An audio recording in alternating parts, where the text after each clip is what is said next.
Ada beberapa poin yang perlu kita tanggapi terkait dengan video ini. Kalau kita menginginkan sistem negara di ini adalah negara Islam, kita mengubah Indonesia sebagai negara khilafah, hukumnya hukum Islam, maka kita juga tidak adil dengan non-muslim lainnya. Ya, kok bisa ya ada seorang muslim apalagi mengaku sebagai seorang pendakwah tapi cara berpikirnya kebalik ya. Bagaimana mungkin ketika Allah perintahkan kita ini untuk berhukum dengan hukum Allah termasuk dalam kehidupan bernegara, lalu kemudian dia mengkhawatirkan nasib non-muslim, seolah-olah hukum Allah ini tidak akan bisa berlaku adil bagi orang-orang non-muslim tersebut. Dan kalaupun harus ada yang dikhawatirkan, mestinya kita ini semua khawatir terhadap nasib kita di hadapan Allah Subhanahu wa taala.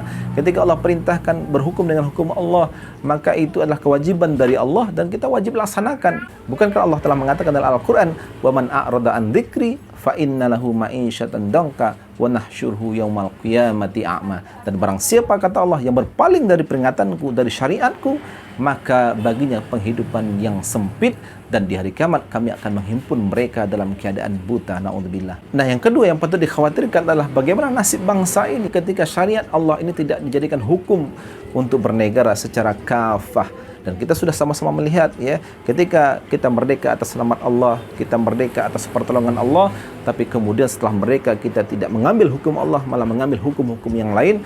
Kita menyaksikan negeri ini krisis politik, korupsi, kemiskinan, kelaparan, kriminalitas ya, kerusakan moral, bahkan juga sumber daya alam kita yang melimpah yang Allah berikan ini kemudian dengan ekonomi yang kapitalistik ya, itu kemudian banyak sumber daya alam kita yang kemudian dibawa ke luar negeri, dan sedangkan kita rakyatnya malah mendapatkan sisa-sisanya saja.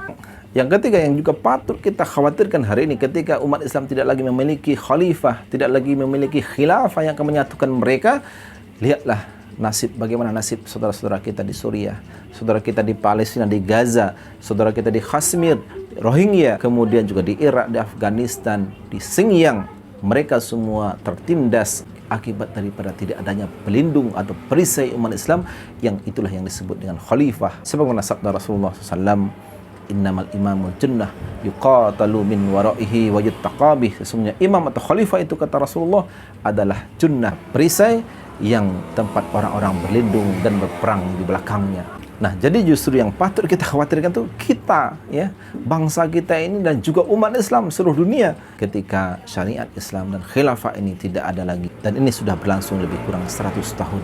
Nah, lalu bagaimana nasib non-muslim? Apakah ada yang patut kita khawatirkan terhadap mereka, atau mereka yang khawatir terhadap kita nantinya ketika khilafah itu diterapkan?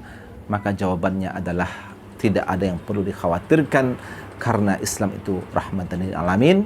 Dan insyaallah ini akan kita bahas pada video berikutnya.